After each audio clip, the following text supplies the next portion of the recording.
ನಮಸ್ಕಾರ. ಕರ್ನಾಟಕ ಟೆಟ್ ಪರೀಕ್ಷೆಗೆ ತಯಾರಿ ನಡೆಸುವಾಗ ಶಿಶು ಮನೋವಿಜ್ಞಾನ ಅನ್ನೋದು ತುಂಬಾನೇ ಮುಖ್ಯವಾದ ವಿಷಯ ಅಲ್ವಾ? ಇದಲ್ಲಿ ಒಳ್ಳೆ ಅಂಕ ತೆಗಿಬೇಕು ಅಂದ್ರೆ 2 ಪದಗಳ ಬಗ್ಗೆ ನಮ್ಗೆ ಗೊಂದಲ ಇರಬಾರ್ದು. ಒಂದು ಬೆಳವಣಿಗೆ, ಇನ್ನೊಂದು ವಿಕಾಸ. ಬನ್ನಿ ಇವತ್ತು ಈ 2 ಪರಿಕಲ್ಪನೆಗಳನ್ನ ಆಳವಾಗಿ ಅರ್ಥ ಮಾಡ್ಕೊಳ್ಳೋಣ. ಒಂದ್ಸಲ ಯೋಚನೆ ಮಾಡಿ ನೋಡಿ, ಕ್ಲಾಸ್ ರೂಮ್ನಲ್ಲಿ ಒಂದೇ ವಯಸ್ಸಿನ 2 ಮಕ್ಕಳನ್ನ ನೋಡಿದ್ರೆ ಒಬ್ಬ ಪಟಾಪಟ ಅಂತ ಚಿತ್ರ ಬಿಡಿಸ್ತಾ ಇರ್ತಾನೆ, ಇನ್ನೊಬ್ನಿಗೆ ಪೆನ್ಸಿಲ್ ಸರಿ ಹಿಡಿಯಕ್ಕೂ ಕಷ್ಟ ಆಗ್ತಾ ಇರತ್ತೆ. ಇಬ್ರ ವಯಸ್ಸುವನ್ನೇ, ಆದ್ರೆ ಸಾಮರ್ಥ್ಯದಲ್ಲಿ ಯಾಕಿಷ್ಟು ವ್ಯತ್ಯಾಸ, ಹೌದಲ್ವಾ?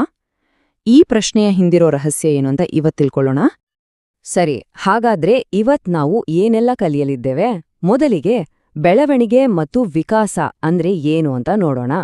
ಆಮೇಲೆ ಇವೆರಡಕ್ಕೂ ಇರೋ ವ್ಯತ್ಯಾಸ ಏನು ಅಂತ ತಿಳ್ಕೊಳ್ಳೋಣ. ಅದಾದ್ಮೇಲೆ ವಿಕಾಸದ ಪ್ರಮುಖ ತತ್ವಗಳನ್ನ ಚರ್ಚೆ ಮಾಡಿ, ಕೊನೆಗೆ ಈ ಎಲ್ಲಾ ಮಾಹಿತಿಯನ್ನ ಪರೀಕ್ಷೆಯಲ್ಲಿ ಮತ್ತೆ ನಮ್ಮ ಕ್ಲಾಸ್ ರೂಮ್ನಲ್ಲಿ ಹೇಗೆ ಬಳಸ್ಬೋದು ಅನ್ನೋದನ್ನ ನೋಡೋಣ. ಹಾಗಾದ್ರೆ ಶುರು ಮಾಡೋಣ.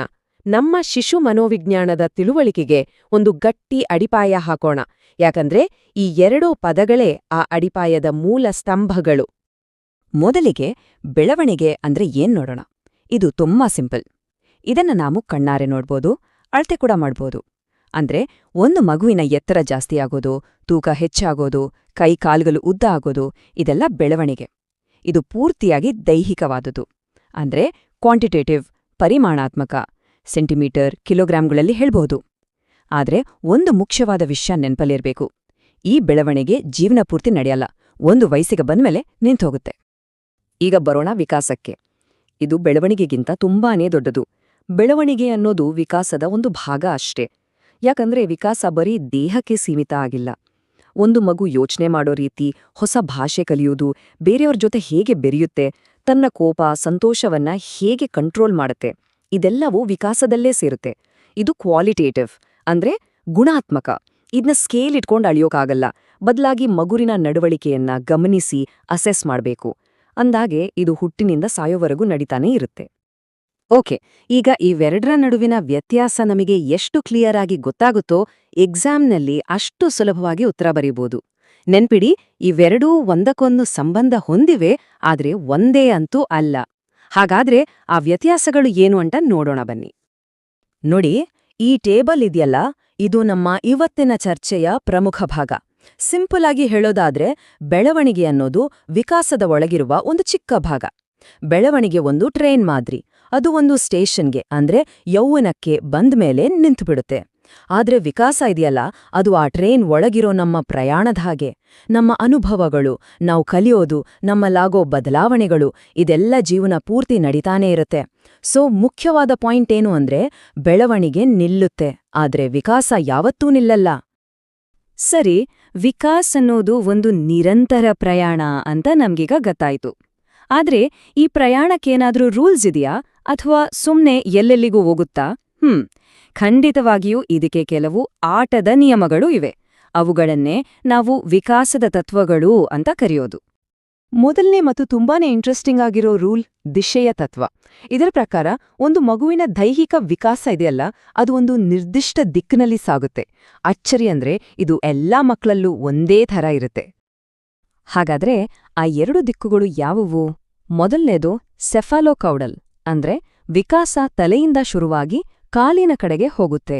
ಇದನ್ನ ಗಮನಿಸ್ ನೋಡಿ, ಒಂದು ಮಗು ಹುಟ್ಟಿದ್ಮೇಲೆ ಮೊದಲು ಕಲಿಯೋದೇ ತಲೆ ಎತ್ತಿ ಹಿಡಿಯೋದು, ಆಮೇಲೆ ಕೂರೋದು, ಆಮೇಲೆ ನಿಲ್ಲೋದು, ಕೊನೆಗೆ ನಡೆಯೋದು ಅಲ್ವಾ?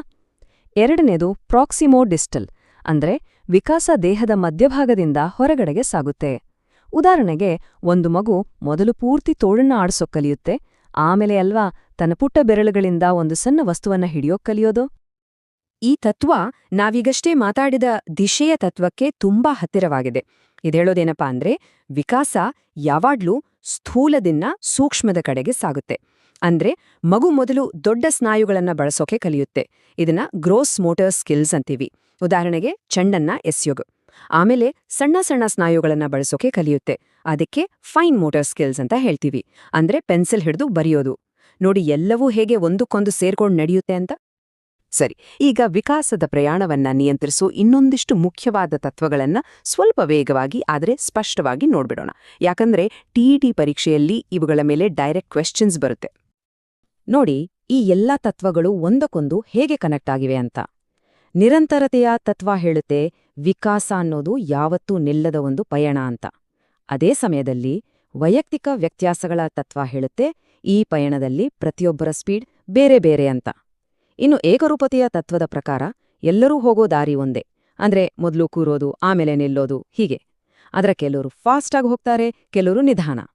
ಮತ್ತು ಪರಸ್ಪರ ಸಂಬಂಧದ ತತ್ವ ಪ್ರಕಾರ ದೈಹಿಕ, ಮಾನಸಿಕ, ಸಾಮಾಜಿಕ ವಿಕಾಸ ಇದೆಲ್ಲ ಬೇರೆ ಬೇರೆ ಅಲ್ಲ, ಎಲ್ಲವೂ ಒಂದಕ್ಕೊಂದು ಲಿಂಕ್ ಆಗಿದೆ. ಇದರಿಂದ ಏನಾಗುತ್ತೆ ಅಂದ್ರೆ ಮುನ್ಸೂಚನೆಯ ತತ್ವದ ಪ್ರಕಾರ ಮಗುವಿನ ಈಗಿನ ಬೆಳವಣಿಗೆಯನ್ನ ನೋಡಿ ಮುಂದೆ ಅದು ಏನಾಗಬಹುದು ಅಂತ ನಾವೊಂದು ಅಂದಾಜು ಮಾಡಬಹುದು. ಸರಿ, ಇಷ್ಟೆಲ್ಲ ಥಿಯರಿಗಳನ್ನ ನಾವು ಅರ್ಥ ಮಾಡಿಕೊಂಡ್ಲಿ. ಆದ್ರೆ ಎಕ್ಸಾಮ್ ಹಾಲ್ನಲ್ಲಿ ಮತ್ತು ನಮ್ಮ ಕ್ಲಾಸ್ರೂಮಲ್ಲಿ ಇವುಗಳಿಂದ ಏನುಪಯೋಗ? ಅದೇ ಅಲ್ವಾ ನಿಜವಾದ ಪ್ರಶ್ನೆ. ಇಲ್ಲೇ ನೋಡಿ, ನಾವು ಮಾರ್ಕ್ಸ್ ಗಳಿಸೋದು. ಎಕ್ಸಾಮ್ನಲ್ಲಿ ಒಂದು ಸಿಚುವೇಶನ್ ಕೊಡ್ತಾರೆ. ಉದಾಹರಣೆಗೆ, ಒಂದು ಮಗು ಚೆಂಡನ್ನ ಎಸೆಯುತ್ತೆ, ಆದ್ರೆ ಅದಕ್ಕೆ ಶರ್ಟ್ ಗುಂಡಿ ಹಾಕೋಕೆ ಬರ್ತಾ ಇಲ್ಲ. ಇದು ಯಾವ ವಿಕಾಸದ ತತ್ವವನ್ನ ತೋರಿಸುತ್ತೆ ಅಂತ ಕೇಳ್ತಾರೆ. ಉತ್ತರ ತುಂಬಾ ಸಿಂಪಲ್, ಸಮನ್ವಯತೆಯ ತತ್ವ. ಅಂದ್ರೆ ಸ್ಥೂಲದಿಂದ ಸೂಕ್ಷ್ಮದ ಕಡೆಗೆ ವಿಕಾಸ ಆಗ್ತಿದೆ. ಅವರು ಒಂದು ಸನ್ನಿವೇಶ ಕೊಡ್ತಾರ, ನಾವು ಅದಕ್ಕೆ ಕಾರಣವಾದ ತತ್ವವನ್ನು ಗುರುತಿಸ್ಬೇಕು ಅಷ್ಟೇ. ಕೊನೆಯದಾಗಿ ಒಂದು ಪ್ರಶ್ನೆ.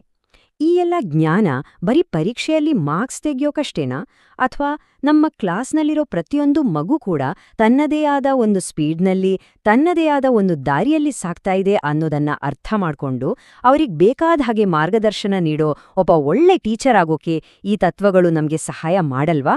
ಒಮ್ಮೆ ಯೋಚಿಸಿ ನೋಡಿ.